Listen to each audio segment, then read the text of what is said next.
అగ్రిగోల్డ్ బాధితుల సమస్యను పరిష్కరిస్తామని మంత్రివర్గ సమావేశంలో సీఎం ప్రకటించడం పట్ల AgriGold customers and agents welfare association రాష్ట్ర గౌరవ అధ్యక్షుడు ముప్పాళ్ల నాగేశ్వరరావు హర్షం వ్యక్తం చేశారు.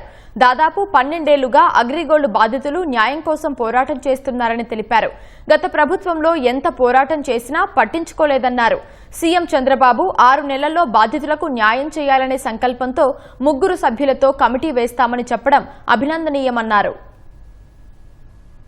6 మాసాల్లో అగ్రిగోల్డ్ బాధితుల సమస్యని పూర్తిగా పరిష్కరిస్తామని మన రాష్ట్రంలో ఉన్న 11.5 లక్షల మందితో పాటు కర్ణాటక, తెలంగాణ, ఒరిస్సా, తమిళనాడు తదితర 8 రాష్ట్రాల్లో ఉన్న మొత్తం బాధితుల సమస్యకి పరిష్కారానికై 3 సభ్యులతో కూడిన బృందాన్ని నియమిస్తామని చెప్పి ముఖ్యమంత్రి గారు చెప్పడం ఎంతైనా అభినందనీయం.